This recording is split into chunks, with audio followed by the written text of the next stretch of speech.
반갑습니다. 반갑습니다. 네. 2013년 10월 22일 부산 법미선언 초기불교대학 법구경 강의, 오늘은 쌍해품 17번 강의, 특히 부처님을 시해하려고 했던 대화다tta에 대한 내용을 공부해 보는 시간을 갖겠습니다. 먼저 17번 개송을 함께 읽어보겠습니다. 악행을 하면 두 곳에서 괴로워하니 이 세상에서도 괴로워하고 저 세상에서도 괴로워한다. 내가 악을 지었다고 후회하고 나쁜 곳에 떨어져 한층 더 고통스러워한다.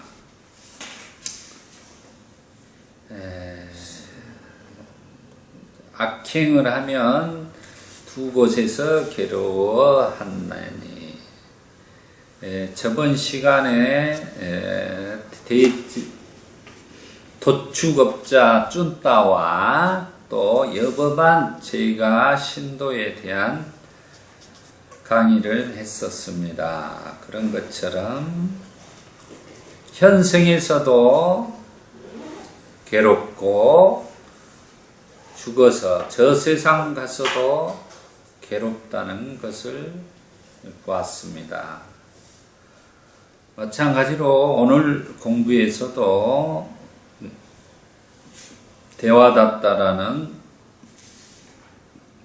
부처님의 제자분이 현생에서도 괴로워하고 죽어서 아비지옥에 태어나는 사건에 대해서 지금 17번 개송에서는 아비지옥에 떨어진 내용들에 대해서 이야기가 나오고 있습니다. 이 세상에서도 괴로워하고, 한마디로 지금 이 세상에서 악행의 고통으로 우리가 정신적으로 괴로워한다는 것입니다. 저 세상에서도 괴로워한다.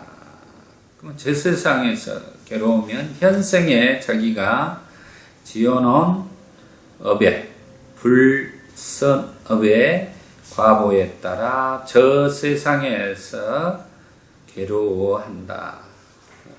한마디로 고처, 나쁜 곳에 태어난다라는 거지요. 그것은 지옥, 축생, 악이 이런 곳에 떨어지는 것입니다. 내가 악을 지었다고 후회하고 자기 자신이 잘못을 했다고 죽기 전에 후회하고 그런들 소용이 없다는 것입니다. 나쁜 곳에 떨어져 한층 더 고통스러워한다. 나쁜 곳에, 자기가 현생에 죽기 전에 우리가 대부분 자기의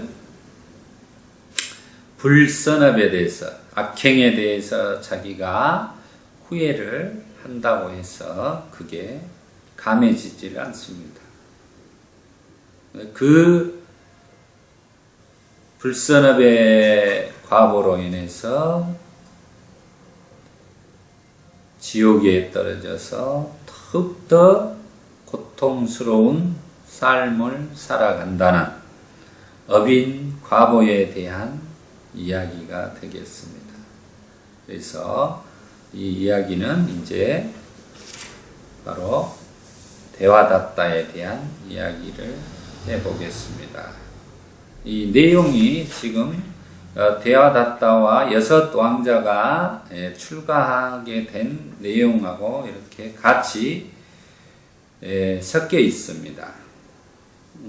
데와다tta는 우리 부처님께서 카필라와뚜에 오셨을 때 같이 이렇게 출가를 했었습니다. 그때 6명의 사키야족 왕자가 바띠야, 아루노타, 아난다, 바구, 김빌라, 데와다tta 이렇게 6명과 우리가 계율에 우리에게 1차 합송에서 계율을 합송했던 분이 바로 우빨리 존자입니다. 그래서 우빨리 그때 당시 출가할 때는 이발사죠. 이발사를 그래서 먼저 6 왕자가 출가를 하면서 우빨리도 출가를 하겠다고 하니까 6명의 왕자가 그러면 너는 하인으로 살아왔는데 왜 여기 들어와서도 우리보다 더 늦게 출가하면 안 되니까 먼저 출가를 시킵니다.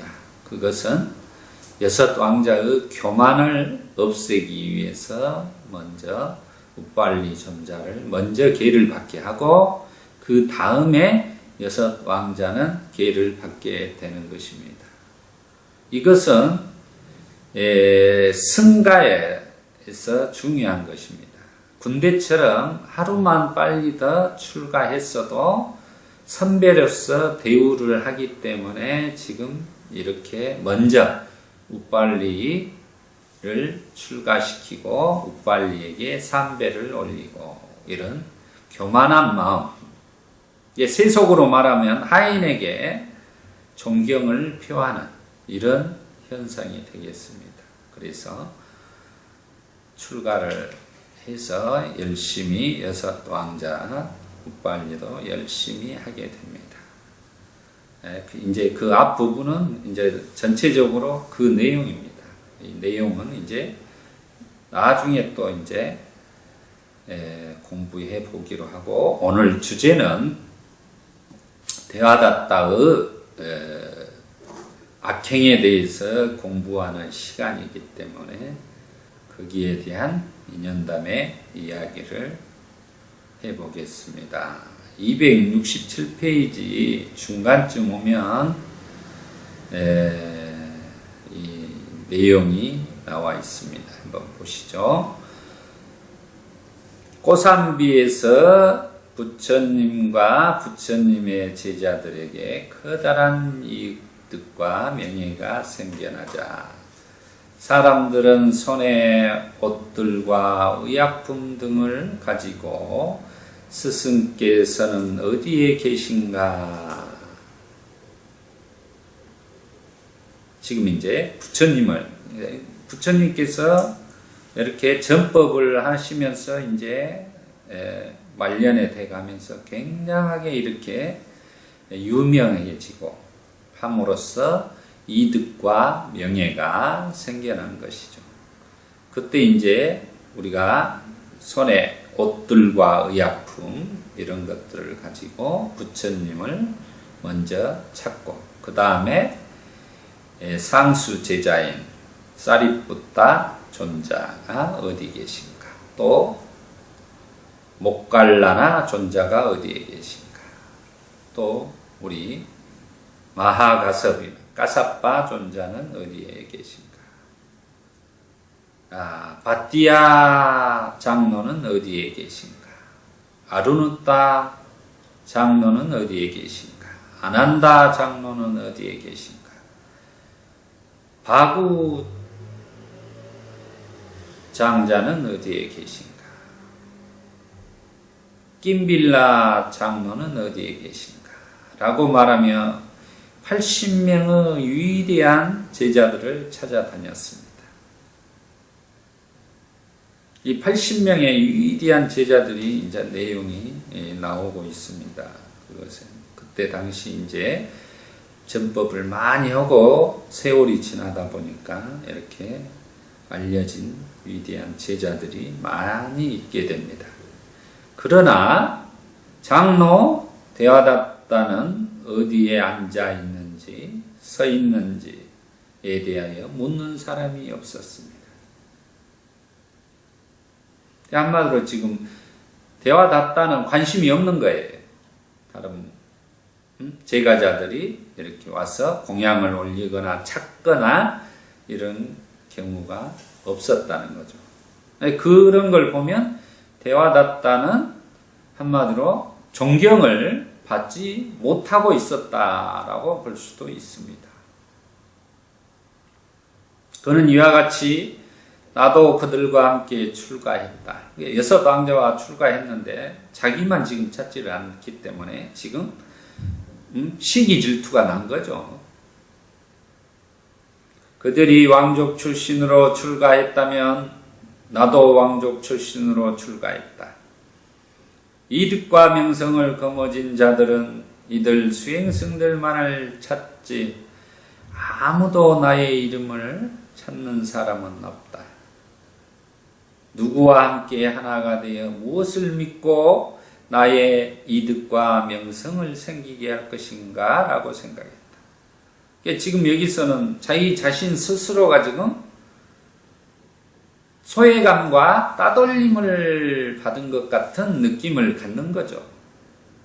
한마디로 자격지심이죠. 자기가 수행을 잘 해가지고 이렇게 존경을 받고 이득과 명예가 생겨야 되는데 그렇지 못하고 한마디로 신통력만 있었어요. 대화받다가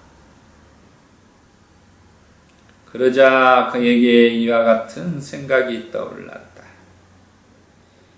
빈비사라 왕은 부처님을 처음 보는 순간 곁에 있는 11만 명의 사람과 함께 흐름에 든 님이 되었다. 나는 그와 함께 하나가 될 수 없다. 그러니까 빈비사라 왕은 지금 현재 빈비사라 왕은 부처님에게 와 친구처럼 이렇게 모든 후원을 해주면서 하고 있는데 대화답다에게는 관심이 없는 거죠. 그러니까 이제 이런 말을 하고 있는 것입니다. 나는 빈비사라 왕과 함께 하나가 될 수 없다. 물론 꼬살라구구 빠세다니 왕과도 하나가 될 수가 없다. 그러나 왕의 아들 아자타사뚜 왕자는 사람이 선한 성품과 악한 성품을 모른다. 빈비사라 왕의 아들이 아자타사뚜입니다. 아자타사뚜인데 아직 선악에 대한 구별을 못하고 있다. 그러는 거죠. 지금 한마디로 사리 분별과 판단력이 아자타사뚜가 없었다. 이렇게 보시면 되겠습니다. 나는 그와 하나가 될 수 있다. 그래서 대화답다는 고삼비를 떠나서 나아자가로 갔다. 그는 젊은이로 변해서 손발에 4마리 뱀을 감고 지금 신통을 부리는 거다. 한 마리는 목에 장식하고 한 마리는 머리를 받침대로 삼고 한 마리는 어깨에 두고 뱀들의 띠 속에 정렬하여 허공에서 내려와 아자타사뚜 무릎에 앉았다. 갑자기 이렇게 무릎에 떨어지니 당황을 하겠어요? 놀래지? 아자타사뚜는 깜짝 놀라서 누구냐라고 묻자 대화답답니다 라고 말했다. 아자타사뚜 두려움을 몰아내려고 대화답다는 모습을 변하여 아자타사뚜 앞에 수행승의 옷을 입고 바로를 든 모습으로 서서 그에게 환심을 사고 이득과 명예를 얻었다. 이게 지금 신통력을 써가지고 지금 아자타사뚜를 친구로 자기 편으로 만든 것입니다. 이득과 명예에 사로잡혀 대화답다는 수행승의 모임의 우두머리가 될 자는 바로 나이다라고 생각했다. 그러니까 이제 이득과 명예가 아자타사뚜가 확 지원을 해준가 갑자기 우월감과 자만심이 막 생겨버린 거예요. 그러다 보니까 자기가 수행승의 모임에 우두머리가 되어야 될 자가 나다라고 이제 이런 착각을 하게 되는 거죠. 악한 마음이 생겨나자 악한 생각이 대받았다의 신통력을 이렇게 만들었다. 신통력을 이렇게 쓰더라도 악한 생각을 하게 되면 신통력이 없어져 버리는 겁니다. 착한 마음에 의해서 신통력도 생겨나는 것인다는 것을 확인할 수 있는 대목이 되겠습니다. 그런데 그때 부처님께서는 웰루수부 승원에서 대중들에게 가르침을 설하고 계셨다. 여기 웰루수분 바로 중림정사입니다. 가르침을 설하는 동안 대화다따는 인사를 드리고 자리에 일어나 합장을 하고 세존이시여 세존께서는 이제 늙으셨고 연로하시고 나이가 들었습니다. 세존께서는 이제 늙으시고 연로하시고 나이가 들었습니다. 여기서 지금 이때 세종께서 나이가 몇 세시냐 그러면 72세예요. 72세. 한마디로 반열반에 드시기 전 8년 전의 일입니다. 72세 때 이제 나이가 드셨다라고 지금 말을 하고 있는 것입니다. 관심을 놓으시고 현세에서의 안락한 삶을 즐기십시오. 제가 수행승의 무리를 이끌겠습니다. 우리가 세속으로 말하면 이렇게 스승이 나이가 먹으니까 좀 물려주십시오. 제가 좀 하겠습니다. 좀 뒷방으로 물러나시죠. 이제 이런 말이죠. 수행승의 무리를 제 손에 맡기십시오. 부처님께서는 대화다따가 제시한 제안을 받아들이는 대신에 그 요청을 아첨꾼이라는 말로 거절했다. 여기서 아첨꾼이라는 말로 거절했다. 아첨꾼이 이제 표현을 그렇게 하더라고요. 다른 데서 남이 가래침을 뱉어놓은 것을 자기가 받아먹고 살아가는 놈, 이 정도로. 남이 뱉어놓은 가래침을 받아먹을 정도면 얼마나 간쓸개가 없죠. 그런 아첨꾼이라는 걸로 이렇게 표현을 하고 있습니다.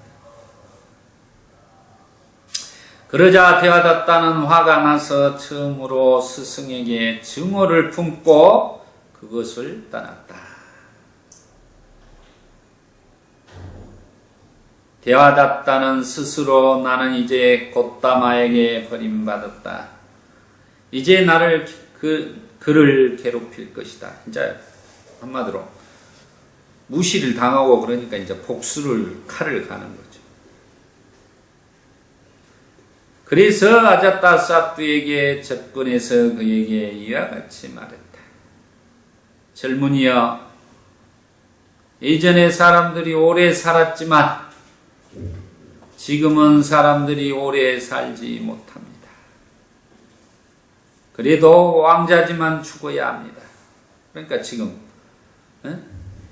죽기 전에 네가 언제 죽을지 모르니까 얼른 네가 아버지를 죽이고 왕권을 찬탈해라. 이제 이런 식으로 유혹을 하는 것입니다.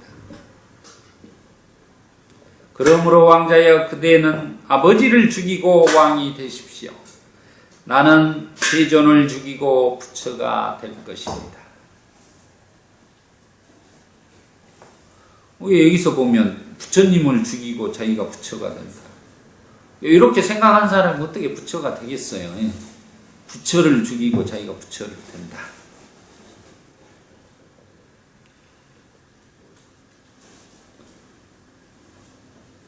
살생을 우리가 오계에서 살생을 하고 자기가 부처가 되는 거 어떻게 부처가 될 수 있을까? 이런 착각을 해버리니까 이렇게 생각을 하는 거죠. 마구니가 그냥 자기를 사로잡고 있으니까 이런 생각들을 하게 되는 거죠. 그의 왕궁에 있으면서 대받았다는 열의 부처님을 죽이려고 자객을 보냈다. 이제 첫 번째로 세 번을 죽이려고 합니다. 첫 번째로 이제 자객을 보냈어요. 근데 이 자객이 부처님에게 감화돼 갖고 수다원가에 들어버리는 거예요. 그러나 거행된 자객이 흐름에 된 님이 되어 돌아왔다. 그러자 대화다따는 자신이 기짝붓다산에 올라, 기짝붓다산은 여기서는 바로 영취산입니다. 영취산, 우리가 영축산이라고 하고 영취산이라고도 하고 독수리봉, 마가섭이 여기서 1차 결집을 했던 장소이기도 합니다. 기짝붓다산에 올라 나 혼자 곧다마의 목숨을 빼앗을 것이다 라고 자신에게 말했다. 그리고 바위 조각을 부수어 그것을 던졌으나 부처님의 몸에 피를 내는 죄악을 저질렀으나 목숨을 빼앗지는 못했다. 부처님에게 이렇게 피를 내게 한 죄는 아비지옥에 태어난다겠어요. 그래서 대받았다는 결국 아비지옥으로 가게 됩니다. 다시 코끼리 날라기리를 풀어 놓았다. 한마디로 싸나운 흉폭한 코끼리를 풀어서 부처님을 한마디로 밟아 죽이려고 한 거죠. 그때 이제 장로와난다가 스승을 위해 자신의 목숨을 바쳐 코끼리를 막으려고 했으나 그럴 필요도 없이 코끼리는 부처님의 발 앞에서 멈추었다.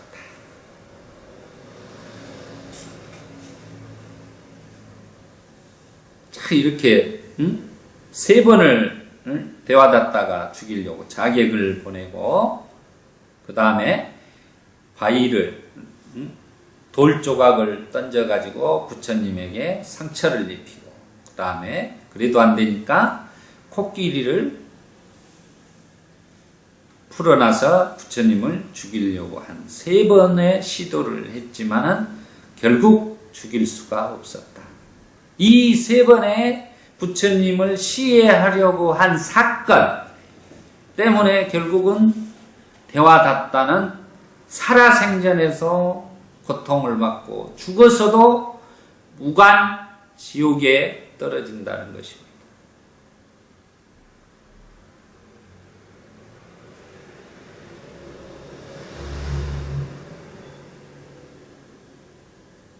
부처님께서는 코끼리를 제압하고 도시를 떠나 승원으로 갔다.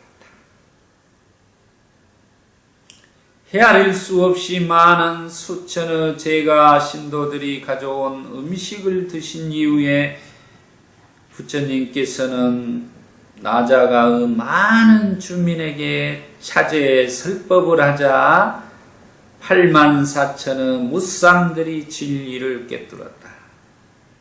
이 84,000 법문, 84,000 대장경, 8만 대장경 막 이렇게 하는 말들이 인도에서는 84,000이라는 말이 무수히 많다라는 뜻이에요. 우리가 말하면 억세게 많다, 뭐 이제 이런 뜻으로 보시면 돼. 84,000이라는 게 84,000 또 숫자로 이렇게 이해하지 마시고 아주 헤아릴 수 없이 많다. 이 정도로 이해를 하시면 되겠습니다. 수행승들은 존자 안한다가 얼마나 훌륭한가. 굉장한 코끼리, 싸나운 코끼리에게 다가가 목숨을 바쳐서라도 스승을 구하려고 앞에 섰다니라고 칭찬에 맞이하였다. 장도 안 한다가 시자로서 참 대단하죠. 시자로서 우리가 지금 보면 경호원이라 다름없죠. 요즘에가 보면 자기 목숨을 바쳐서 그 코끼리가 달라드니까 그걸 막으려고 한 거에 대해서 다른 수행승들이 지금 칭찬을 하고 있는 것입니다. 장로에 대한 덕담을 듣고 수행승들이여 이것이 나를 위해 자신의 목숨을 바친 첫 번째가 아니다. 그는 전생에도 똑같은 일을 했다라고 말씀하셨다. 여기서 부처님은 굉장히 아난다 존자의 전생과 또 대화닫다가 부처님을 해하려고 했던 내용들에 대한 전생담의 이야기가 엄청나게 많이 나오고 있습니다.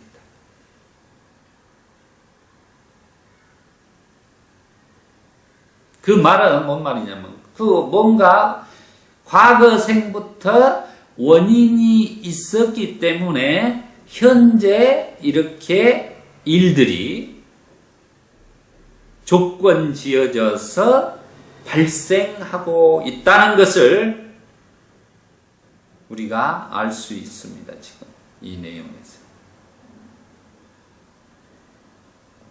수행승들의 요청에 그는 그와 관련된 전생담을 이야기했다.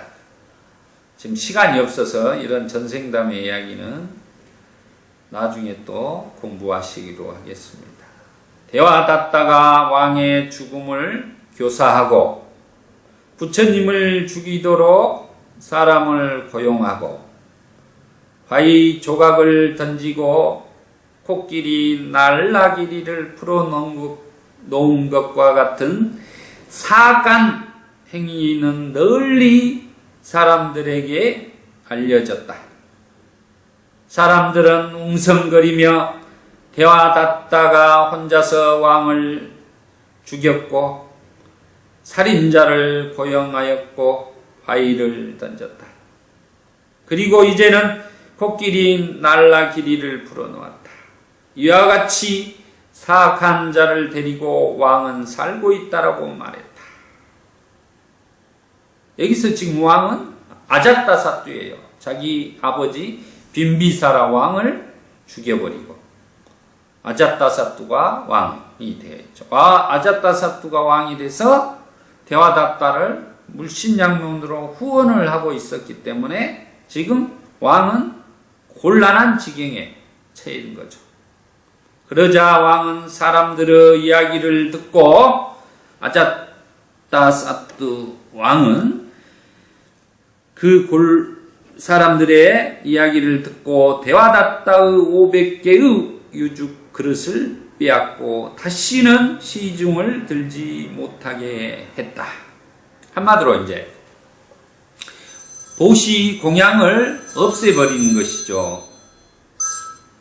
마찬가지로 시민들도 그가 집에 왔을 때 음식을 주지 않았다. 한마디로 탁발을 거부를 해버린 것입니다. 그러니 이제 탁발을 거부당하니 이건 이제 큰일 났지요. 그가 이익과 명예를 잃어버리자 그는 강계로 살아가기로 했다. 하도로 이제 이익과 명예를 완전히 잃어버리니까 잔머리를 굴려가지고 이제 어떻게 사기를 쳐서라도 이제 생계를 유지해야겠다 생각을 한 거죠. 그래서 그는 스승에게 접근해서 5가지 요구 상황을 내걸었다. 이 대목은 아주 중요합니다. 이 5가지 지금 대화닫다가 요구한 상황, 이 내용은 우리가 꼭 알아야 될 내용이에요. 그러나 부처님께서는 그 요구 상황을 거절했다. 대화닫다여 그만두어라. 그렇게 바라는 자는 숲속 은둔 자일 것이다. 부처님이 이렇게 숲속에 은둔 자일 것이다 라고 이야기를 했어요. 이거에 대해서 우리가 정말로 생각을 많이 해봐야죠. 과연 무엇이 숲속의 은둔 자의 삶인가? 그것은 불교가 아니다라는 겁니다. 지금 부처님께서 여기서 말씀하신. 그래서 이제 그 5가지 상황에 대해서 우리가 지금 자세히 살펴봐야 되는 거예요. 그러자 대받았다는 수행승들이여, 부처님의 말과 평생 수행승들은 첫 번째로 대화닫다가 5가지 중에 건의한 것 중에 첫 번째가 평생 수행승들은 숲속에서 지내고, 이게 지금 숲속에서 지내자는 거예요. 첫 번째로. 그 다음에 탁발아야 먹고 살고, 두 번째 분소위를 입고, 세 번째 나무 밑에 살고, 초창기에 불교가 일어나면서 했던, 이렇게 안거도 하지 않고 또 승원도 지어지지 않고 그랬을 때의 모습입니다. 그 다음에 이제 5번째가 중요한 겁니다. 물고기나 고기를 먹지 않아야 한다라고 이야기를 합니다.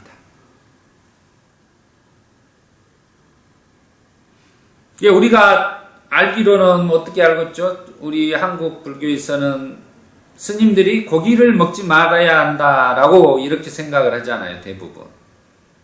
근데 여기 보면은 지금 대화닫다가 부처님에게 분명히 건의를 합니다. 물고기나 고기를 먹지 말자고 건의를 합니다. 그런데 부처님은 단호하게 거부를 해요. 그래서 실은 수행자들은 주는 대로 이렇게 탁발해서 먹기 때문에 고기를 주든 생선을 주든 돼지고기를 주든 소고기를 주든 다 주는 대로 먹게 되어 있는 겁니다. 육식을 먹지 말라, 고기를 먹지 말라는 없어요. 이 내용을 에서 확인을 해보시면.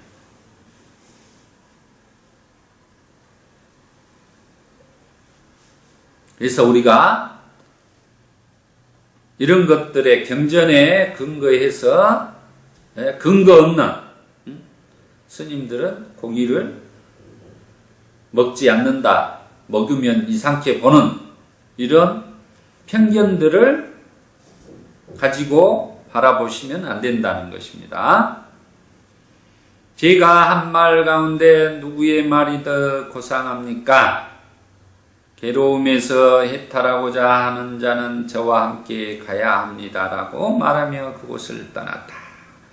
그러니까 지금 대화닫다는 자기가 궁지에 몰리니까 계율을 더 강화해서 지금 새로운 사람들을 이렇게 빼가려고 하는 겁니다. 잔머리를 굴리는 거예요. 그렇기 때문에 5가지를 가지고 부처님한테 우리가 계행을 더 고행 위주로 가서 살아봅시다 라고 이야기를 하지만 부처님께서는 거부를 하시는 겁니다. 그때 새로 출가했고 예력이 무딘 어떤 수행승들은 대화닫다는 훌륭하다, 그와 함께 지내자라고 말했다. 그래서 그들은 그와 함께 하나가 되었다. 그렇게 해서 대화닫다는 500명의 수행승들과 함께 그 5가지 요구 상황을 거친 고행응적 삶을 신봉하는 사람들을 설득해서 집집마다 알려서 음식을 조달하면서 성단의 분열을 획책했다. 그러니까 고행 위주로 우리는 살아갈 것이다 라고 이렇게 이제 탁발을 안 해주는데 이제 우리는 이렇게 5가지 정말 고행을 하면서 청정하게 살아갈 테니까 우리에게 좀 탁발을 해주라라는 것을 이제 하면서 기사회생을 하는 거죠. 인도 사회가 항시 고행 위주의 삶이 많았기 때문에 지금도 그렇지만 이런 내용들이 먹히는 거죠. 세종께서는 그에게 대화답다여 사람들은 그대가 승단의 분열과 이단을 획책한다는데 그것이 사실인가라고 물었다. 대화답다는 그것은 사실입니다라고 말했다. 그러자 부처님께서는 대화답다여 승단의 분열을 획책하는 것은 무거운 죄악이다라고 계속해서 그에게 충고를 했으나 이 승단을 분열을 획책하는 것은 무거운 죄가 뭐냐면 바로 아비지옥에 태어난다고요. 승단 분열죄는 아주 무서운 죄입니다. 지금 부처님에게 상처를 입히고 승단 분열까지 지금 일으키고 있는 겁니다.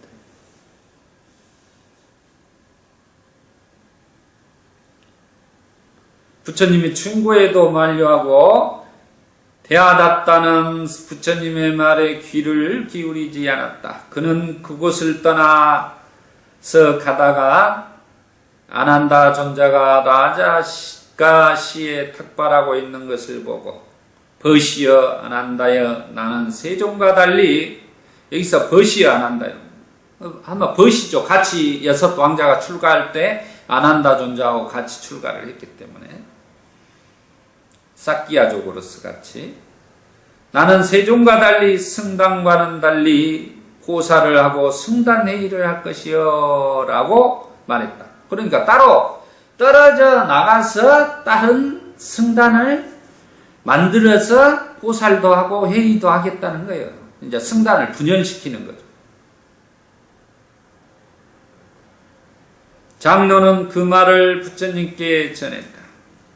부처님께서는 그것을 알고 싫어하여 떠나는 마음을 일으켜 대화답다는 신들과 인간의 세계에서 자신에게 유익하지 않은 일을 하고 있다. 그것이 자신을 아비지옥의 고통으로 이끌 것이다 라고 말했다. 부처님 미리 이제 예언하고 지금 말씀을 해주는 거예요. 아비지옥으로 떨어질 것이다. 그리고는 성찰하여 악하고 유익하지 않은 행위는 행하기 쉽고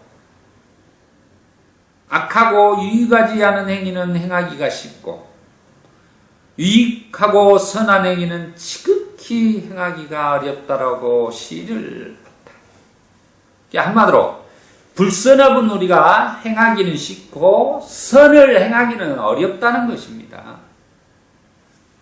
우리가 이 옥타각세에 살고 이렇게 윤회를 하는 것은 선을 그만큼 행하지 못하고 살기 때문에 이렇게 인간의 몸을 계속 받으면서 윤회하고 있다는 것이죠. 다시 선한 자가 선을 행하는 것은 쉽고 한마디로 처음 이제 선을 계속하게 된 사람은 선을 행하는 것이 쉽고 악한 자가 선을 행하기는 어렵다. 한번 악한 마음이 들어가 버리면 선을 하기가 이제 어렵다는 거예요. 한 번 거짓말하게 되면 2번, 3번 해서 이제 거짓말이 막 부풀어 나버리죠. 이런 것들처럼.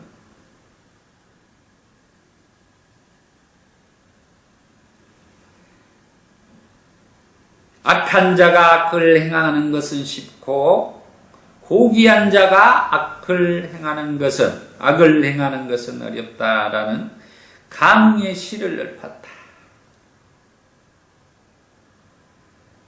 포살일에 대화받다가 그의 추쟁자들과 함께 앉아서 누구든지 이 5가지 사항을 준수하는 자에게 표차를 주겠다라고 말했다.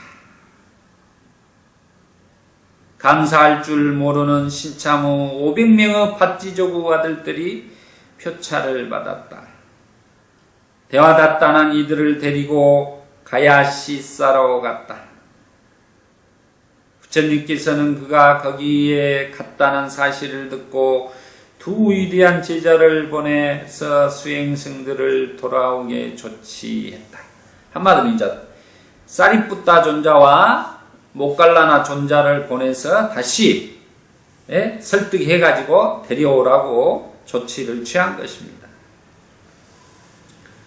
근데 이 대화다따가 사리푸타 존자라든가 모갈라나 존자를 굉장히 존경했어요.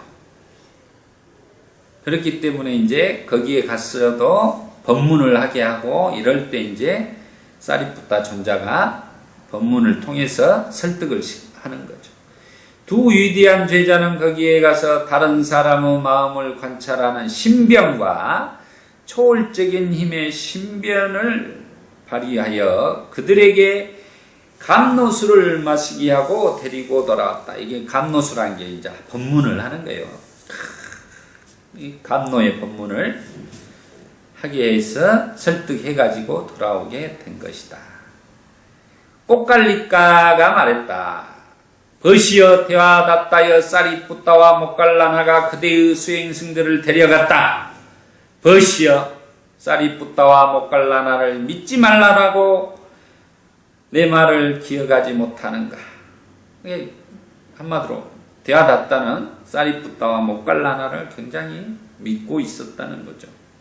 그렇기 때문에 법문을 하도록 허락했는데 그 법문을 통해서 설득해서 가버린 겁니다. 사리푸타와 모갈라나가 악한 욕망을 품었고 악한 욕망에 사로잡혔다.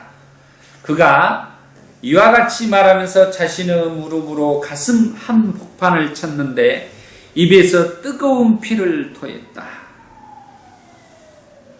한마디로 지금 한탄을 하다 보니까 이제 피가 쏟아져 버린 겁니다.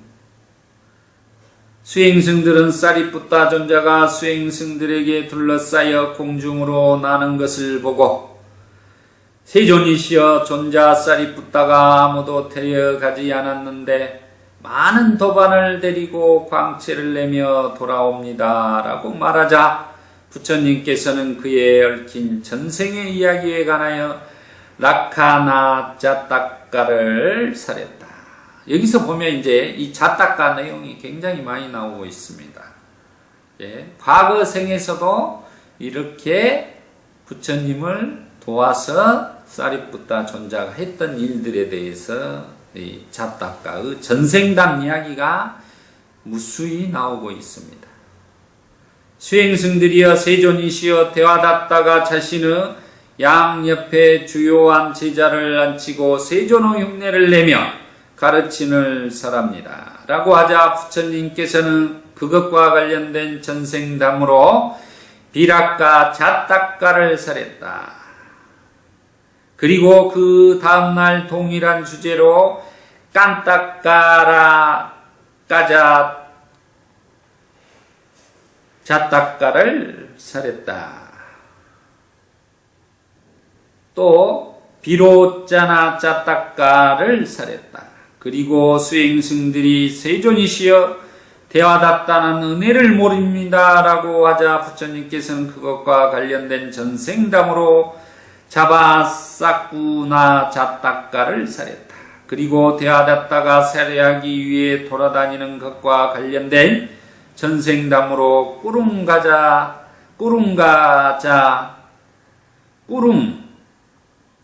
자타카를 설했다.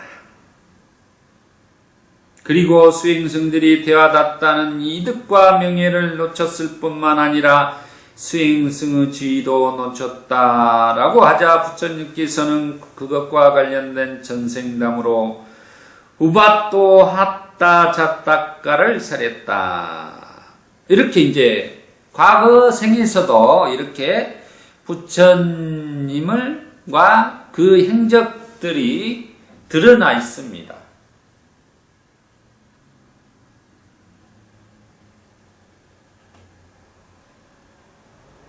우리는 그 과거에 자기가 전생에 했던 습관들에 의해서 현생에서도 그런 것들을 하고 있다는 것을 이렇게 지금 설명해 주는 내용입니다.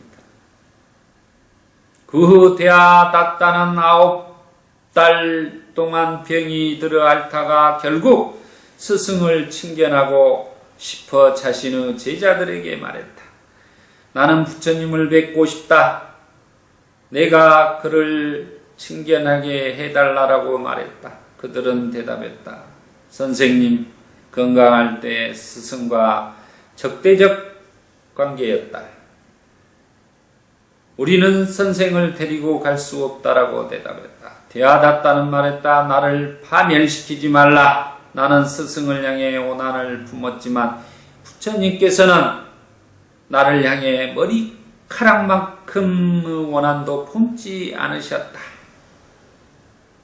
여기서 이 내용에서 보면 뭡니까? 부처님을 그렇게 3번이나 죽이려고 하고 또 승단을 분열하면서 괴롭혔어도 부처님은 어쩝니까? 머리칼만큼의 어떠한 원함도 품지 않았다는 겁니다. 한마디로 대자대비한 마음을 가지고 계셨다라는 것을 데아다따가 지금 설명하고 있는 거예요. 실로 부처님께서는 살인자 데아다따에게도 강도 앙굴리말라에게도 다나빨라와 나훌라에게도 모두에게 평등한 마음으로 대하셨다. 살인자나 강도나 자기 자식이나 자기의 상수 제자들이나 어떤 이런 기생들이나든가 어떤 사람에게도 평등하게 공평하게 부처님께서는 대하셨다는 것입니다. 내가 세존을 친견하게 해달라고 데아다따는 거듭 간청했다. 결국 그들은 들것에 그를 실어 그와 함께 출발했다. 수행승들은 데아다따가 온다는 것을 듣고는 그 사실을 스승에게 알렸다. 세존이시여, 저희들은 데아다따가 세존을 친견하러 온다는 이야기를 들었습니다. 수행승들이여, 그는 그 몸으로 나를 볼 수 없을 것이다. 부처님께서 지금 그 데아다따가 자기를 친견할 수 없다고 지금 선언을 하고 있는 것입니다. 데아다따와 함께 오던 자들은 들것을 잿다 숲에 있는 연못가에 내려놓고 못에 들어가 모욕을 하였다. 데아다따는 들것에서 일어나 2발을 땅바닥에 내려놓고 앉았다. 그러자 그의 발이 땅속으로 가라앉고 차츰 발목을 비롯해 무릎, 엉덩이, 가슴, 목까지 가라앉았다. 이게 땅속으로 지금 꺼지고 있는 거예요. 마지막으로 땅 위에 턱이 남아있을 때 그는 여기서 이제 후회를 하면서 부처님에 대해 이야기를 하는 것입니다. 이 뼈들과 이 생명으로 나는 부처님, 인간 가운데 뛰어나신 님, 신들의 초월신, 인간을 길들이는 님, 모든 것을 보는 님, 100가지 덕성의 특징을 갖춘 님께 귀의합니다라고 시를 봤다. 이게 죽기 전에 후회를 하고 지금 이제 부처님에게 귀의를 하는 것입니다. 이 귀의가 굉장히 의미 있는 거예요. 지금 죽기 전에 그 자신이 누이치고 부처님에게 지금 귀의를 하는 장면입니다. 부처님은 사실상 만약 그가 출가하지 않고 제가에 있었으면 중대한 제약을 저지를 만큼 확신을 가지고 미래의 존재에 대한 기대를 가질 수 없었지만, 이게 한마디로 이 말은 뭔 말이냐면, 제가자로 있었으면 더 큰 죄악을 저지르고 그렇게 살았을 것이다 라는 이야기죠. 그러면은 미래에 대한 기약이 없는 거예요. 이렇게 귀의도 못하고 출가자의 상도 삼지 못한 그 공덕도 삼지 못하고 이렇게 부처님에게 귀의하지도 못해서 이제 윤회의 끝을 알 수가 없다는 내용입니다.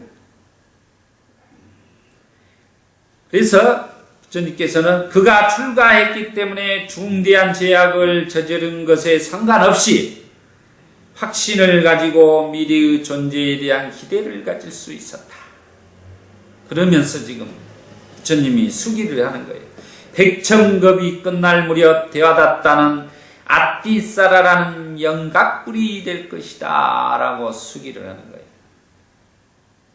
이게 대화답다가 지금 부처님을 시해하려고 세 번이나 했지만 출가해서 그 공덕과 또 마지막에 부처님의 후회를 하고 부처님에게 진실하게 진솔하게 귀한 공덕으로 백천만급이 끝날 무렵 아띠사라라는 영각불이 될 것이다. 홀로 스스로 깨달을 것이다. 이제 이 말이에요.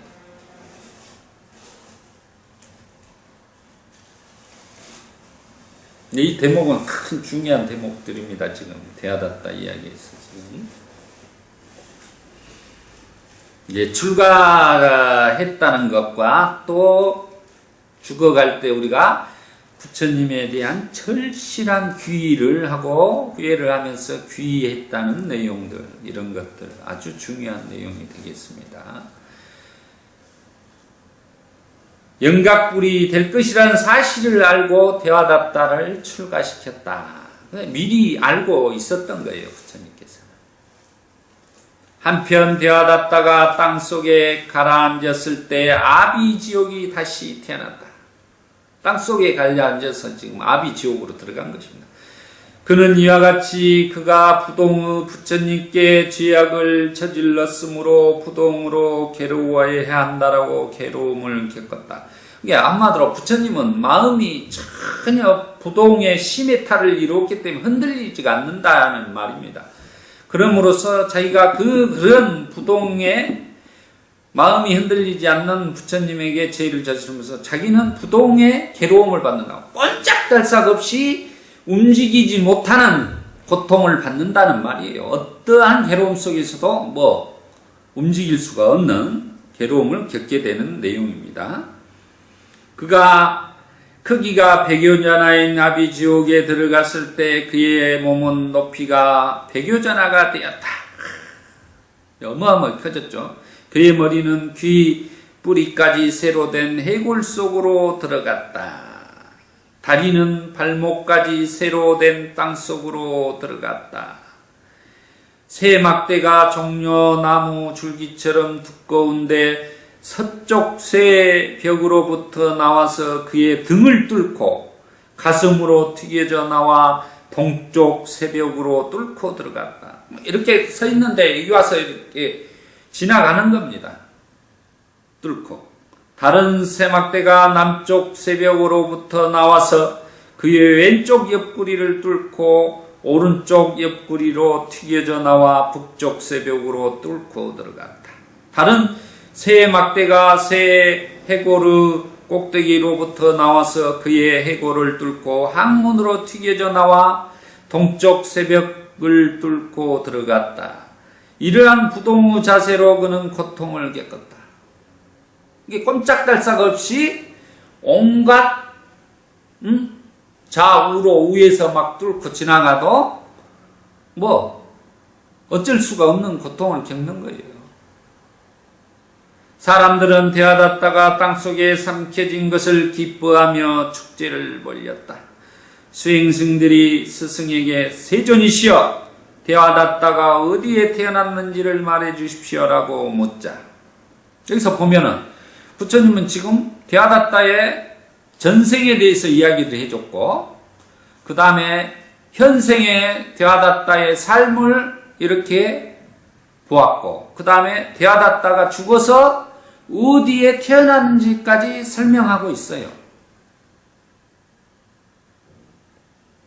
이게 과거, 현재, 미래의 삶들을 다 꿰뚫어 보면서 그 인과의 법을 지금 설하고 있는 것이다. 그런 걸 우리가 알 수 있습니다. 그래서 우리는 이 지금 법구경의 이런 인연담을 통해서 업에 대해서 철저하게 우리가 알아차림을 해야 되는 것입니다. 이렇게 이제 되어졌다가 어디에 태어난지 묻자. 부처님께서는 수행승들이여 그는 아비지옥에 태어났다. 아비지옥에 태어났다고 이렇게 말을 해줍니다.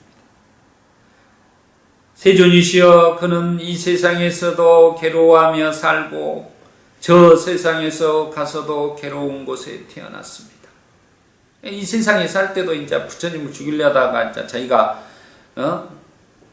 실패하고 고통받고 땅속으로 꺼져서 죽기 전에 고통받고 죽어서는 이제 아비지옥에 태어나서 고통받는다. 이런 것을 이제 사람들이 본 게 된 거죠. 그래서 부처님께서는 수행승들이여 그렇다. 방일하게 사는 자들은 수행승이건 제가자이건 두 곳에 괴로워한다고 말씀합니다. 수행자나 제가자나 자기가 방일하게 삿띠를 확립하지 못하고 살면은 괴로움 속에 빠진다는 거예요. 부처님은 항시 방일하지 말아라 그래서 방일하지 말아라. 말은 이제 불방일하라 이 말이 아빠 말이야. 그것은 삿띠를 확립하고 삿띠 파타나 우리가 삿띠 수행을 하고 살아가야 된다는 거죠. 지금 이 순간 자신이 무엇을 하고 있는가를 분명히 기억하는 삶을 살아가야 되는 것입니다.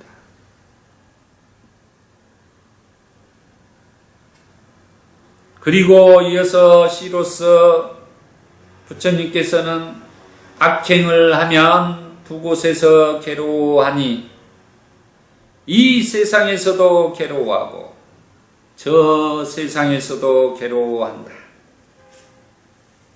내가 악을 지었다고 후회하고 나쁜 곳에 떨어져 한층 더 고통스러워한다라고 가르쳤다. 이 가르침이 끝나자 많은 사람들이 흐름에 든 경지를 성취하였다. 이렇게 해서 지금 대화답다의 지금 인연담이에요. 이게 대화답다가 부처님을 자객을 보내서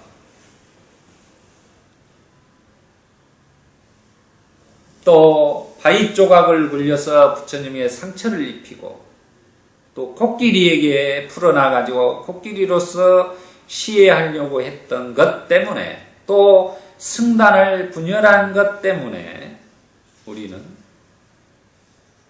되어놨다가 살아생전에 땅속으로 꺼져가는 고통을 받고 죽어서는 아비 지옥에 떨어져서 꼼짝달싹 없이 그 무서운 형벌을 받으면서 신음소리 한번 낼 수 없는 지경에 이르렀다 하는 것을 가르쳐주는 대목입니다. 그리고 부처님께서는 그 대화다tta의 행위들에 대한 전생에 대한 원인에 대해서 분명하게 말씀하시고 현생에서의 삶을 비추어 주시고 미래의 어디에 태어날 것까지에 대한 것들을 분명하게 우리에게 가르침을 주셨습니다. 이런 것이 바로 우리가 선을 행하고 불선업을 행했을 때의 과보는 어떠한 것이다 라는 것을 분명하게 우리는 이해하고 알아차리고 선을 행하려고 노력해야 하는 것입니다. 오늘 강의는 이 10상해품 17 개송으로 마무리를 하겠습니다. 전법 선언문하고 마무리하겠습니다. 어느 때 부처님은 바라나시의 시빠따나의 사슴동산에 계셨다. 제자들 60명이 아라한이 되었을 때 부처님은 제자들을 모으시고 말씀하셨다. 비구들이여, 나는 모든 속박에서 벗어났다. 그대들 또한 모든 속박에서 벗어났다. 중생의 이익을 위하여, 중생의 행복을 위하여 길을 떠나라. 세상에 대한 자비심을 가지고, 존재하는 모든 것에 대한 자비심을 가지고, 신들과 인간의 이익과 행복을 위하여 길을 떠나라. 둘이 함께 같은 길을 가지 마라. 처음도 훌륭하고 중간도 훌륭하고 끝도 훌륭하고 바른 뜻과 문장을 갖춘 가르침을 설하여라.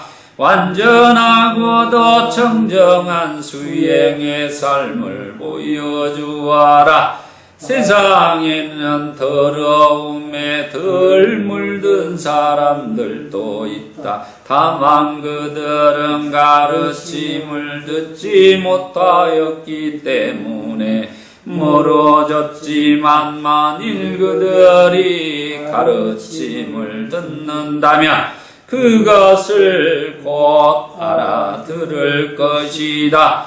비구들이여, 나도 또한 가르침을 설하기 위하여 우르엘라의 세라니 마을로 가야겠다.